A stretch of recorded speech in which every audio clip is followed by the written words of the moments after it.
CPM-ഉം കോൺഗ്രസും ചേർന്ന് സംയുക്തമായി നടത്തുന്ന ജനവഞ്ചനയുടെ ഏറ്റവും ഒടുവിലത്തെ ഉദാഹരണം. ആ ഒടുവിലത്തെ ഉദാഹരണമാണ് കൊച്ചിയിലെ സ്മാർട്ട് സിറ്റി എന്ന് പറയുന്ന പദ്ധതി. നമുക്കെല്ലാവർക്കും അറിയാം, 2011 തുടങ്ങിയ ഒരു പരിശ്രമമാണിത്. ഒരു റിയൽ എസ്റ്റേറ്റ് കമ്പനിയെ IT പാർക്ക് ഉണ്ടാക്കാൻ വേണ്ടി ക്ഷണിക്കുന്നു. അവർക്ക് റിയൽ എസ്റ്റേറ്റിലല്ലാതെ മറ്റൊന്നിലും ഒരു വൈദഗ്ധ്യവുമില്ല എന്നറിഞ്ഞുകൊണ്ട് ക്ഷണിക്കുന്നു. ക്ഷണിച്ച ആളുകൾ ഭരണത്തിൽ നിന്ന് മാറിയതിന് ശേഷവും തുടർന്ന് വന്ന ആളുകൾ അവരെ തന്നെ തുടരുന്നു. അങ്ങനെ കേരളത്തിലെ ജനങ്ങളെ ഇവർ രണ്ടുപേരും ചേർന്ന് വഞ്ചിക്കുന്നു.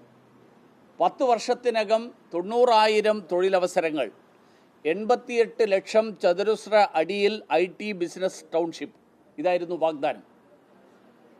2011 തുടങ്ങിയ പദ്ധതി 2021 ആയിട്ടും ഒരു പുരോഗതിയും വന്നില്ല.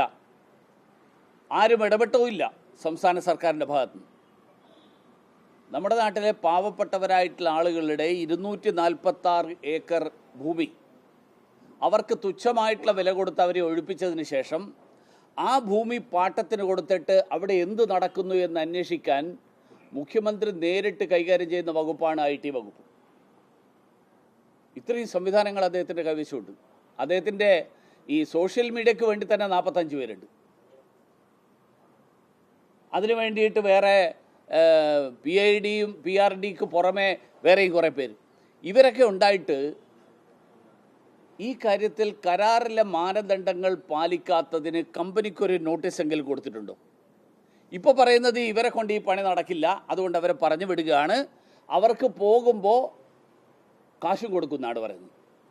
ഞാൻ ചോദിക്കട്ടെ, ലോകത്ത് എവിടെയെങ്കിലും നടക്കുന്ന കാര്യമാണോ? ഒരാളെ ഒരു കമ്പനി ഒരു ജോലി ഏൽപ്പിച്ചതിന് ശേഷം അവർക്കത് കഴിയാത്തതിൻ്റെ പേരിൽ അവരെ പിരിച്ചുവിടുമ്പോൾ അവർക്ക് പൈസ അങ്ങോട്ട് കൊടുക്കുക, നഷ്ടപരിഹാരം കൊടുക്കുക എന്ന് പറയുന്നത്. സാധ്യതാ പഠനം നടത്തിയിട്ടില്ല, DPR തയ്യാറാക്കിയിട്ടില്ല, ബിഡ് ക്ഷണിച്ചിട്ടില്ല, ഇതൊന്നുമില്ലാതെ ആണ് ഈ പദ്ധതി തുടങ്ങിയത്. ഒരു താൽപ്പര്യപത്രം ക്ഷണിച്ചുകൊണ്ടുള്ള ഒരു നടപടിക്രമമെങ്കിലും പാലിച്ചിരുന്നുവെങ്കിൽ മറ്റ് നിരവധി ആളുകൾ വന്നതിന്. ഈ കമ്പനിയിൽ 16% ഓഹരിയാണ് സംസ്ഥാന സർക്കാരിനുള്ളത്.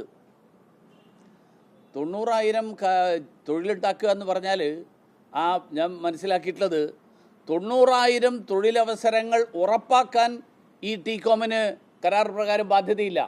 അവർ പരിശ്രമിച്ചാൽ മതി. 90,000 തൊഴിലവസരങ്ങൾ സൃഷ്ടിക്കാൻ പരിശ്രമിച്ചാൽ മതി.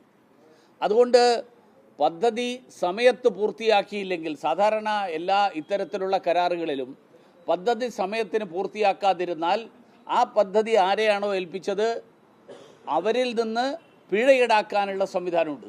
കരാറിൽ വ്യവസ്ഥയുണ്ടാകണം. ഈ കരാറിൽ അങ്ങനെ ഒരു വ്യവസ്ഥയില്ല. അപ്പോൾ ഈ റിയൽ എസ്റ്റേറ്റ് കമ്പനിയെ IT പാർക്ക് തുടങ്ങാൻ വേണ്ടി വിളിച്ചു കൊണ്ടുവന്ന UDF-ൻ്റെ താല്പര്യം എന്തായിരുന്നു? അത് റിയൽ എസ്റ്റേറ്റ് താല്പര്യമായിരുന്നോ? അതിൽ നിന്ന് കിട്ടുന്ന കമ്മീഷനായിരുന്നോ? ഇപ്പോൾ ഈ സ്ഥലം മറിച്ചു വിറ്റ് വേറൊരു റിയൽ എസ്റ്റേറ്റ് ഇടപാട് നടത്താനാണ് ഇപ്പോൾ പിണറായിയുടെ സർക്കാർ ശ്രമിച്ചുകൊണ്ടിരിക്കുന്നത്. പദ്ധതി മുടങ്ങിയാൽ TCOM-ൻ്റെ ഇതുവരെയുള്ള നിക്ഷേപവും മുതൽ മുടക്കും കണ്ടുകെട്ടാം എന്നുള്ള വ്യവസ്ഥയുണ്ട്.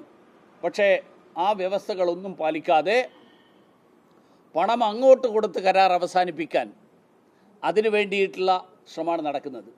കേരളം ഏറ്റവും കൂടുതൽ തൊഴിൽ രഹിതരുള്ള സംസ്ഥാനങ്ങളിലൊന്നാണ്. 30% തൊഴിലില്ലായ്മ നിരക്ക്. പീരിയോഡിക് ലേബർ സർവേയിലെ ഏറ്റവും ഒടുവിലത്തെ കണക്കനുസരിച്ചിട്ട് കേരളത്തിലെ തൊഴിലില്ലായ്മ നിരക്ക് 30%.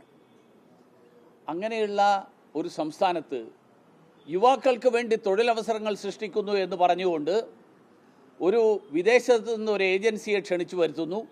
അവർ 10-11 കൊല്ലം ഇവിടെ എന്തൊക്കെയോ ചെയ്യുന്നു. അത് കഴിഞ്ഞിട്ട് അവരെ പറഞ്ഞു വിടുമ്പോൾ അവർക്ക് അങ്ങോട്ട് കാശ് കൊടുക്കുന്നു. 13 കൊല്ലം കൊച്ചിയിലെ ഏറ്റവും കണ്ണായിട്ടുള്ള സ്ഥലത്ത് 246 ഏക്കർ ഭൂമി വെറുതെ വിട്ട ആളുകൾ അവരിപ്പോൾ വികസനത്തിന് വേണ്ടി ഭൂമി വിട്ടുകൊടുക്കണം എന്ന് പറയുന്നത് ഈ നാട്ടിലെ സാധാരണക്കാരോടാണ്. എങ്ങനെ ജനങ്ങൾ വിശ്വസിക്കും സിൽവർ ലൈനിന് വേണ്ടി ഭൂമി വിട്ടുകൊടുക്കണം എന്ന് പറഞ്ഞാൽ? വികസനത്തിന് വേണ്ടി വിട്ടുകൊടുത്ത നിരവധി ആളുകൾ, നൂറുകണക്കിന് ആളുകൾ, അവരുടെ 243 ഏക്കർ ഭൂമി, ആ ഭൂമി വെറുതെ ഇട്ട ആളുകൾ, ആ ആളുകളാണ് ഇപ്പോഴും അവരുടെ അതേ നയം പിന്തുടർന്നുകൊണ്ട് വികസനത്തിന് വേണ്ടി ഭൂമി വിട്ടുകൊടുക്കണം എന്ന് ഈ നാട്ടിലെ സാധാരണക്കാരോട് പറയുന്നു. ആളുകൾ ലോൺ എടുത്ത് പെട്ടിക്കട തുടങ്ങിയാൽ ആ തുടങ്ങുന്നതിനെ പോലും സർക്കാർ സംരംഭം തുടങ്ങി എന്ന് പറഞ്ഞ് അഭിമാനിക്കുന്ന മന്ത്രിമാരുള്ള ഒരു നാടാണ് കേരളത്തിലെ സർക്കാർ. അങ്ങനെയുള്ളൊരു സ്ഥലമായിട്ടാണ് കേരളത്തിലെ സർക്കാർ ഈ സംസ്ഥാനത്തെ മാറ്റിയിരിക്കുന്നത്. അങ്ങനെയുള്ളൊരു സംസ്ഥാനത്ത് ഇതുപോലെയുള്ള ജനവഞ്ചന, ആ ജനവഞ്ചന തുടരാനാണ് LDFിൻ്റെയും UDFിൻ്റെയും നീക്കമെങ്കിൽ തീർച്ചയായിട്ടും ഈ കാര്യത്തിൽ കേരളത്തിലെ ജനങ്ങൾക്ക് ശക്തമായിട്ടുള്ള രീതിയിൽ ഇതിനെതിരായിട്ട് പ്രതികരിക്കേണ്ടി വരും. അതുകൊണ്ട് ജനങ്ങളുടെ പണമെടുത്ത് ഇവർക്ക് അങ്ങോട്ട് നഷ്ടപരിഹാരം കൊടുക്കുന്ന സമീപനം അവസാനിപ്പിക്കണം. ഈ 13 കൊല്ലമായിട്ട് നടക്കുന്ന ഇതിൻ്റെ വിവിധ ഇടപാടുകൾ, ഈ ഇടപാടുകളെക്കുറിച്ച് സമഗ്രമായിട്ടുള്ള അന്വേഷണം നടക്കണം. ഇതിൻ്റെ പേരിൽ ഉത്തരവാദികളായിട്ടുള്ള ആളുകളെ നിയമത്തിൻ്റെ മുന്നിൽ കൊണ്ടുവരണം. അതാണ് എനിക്ക് ആവശ്യപ്പെടാൻ.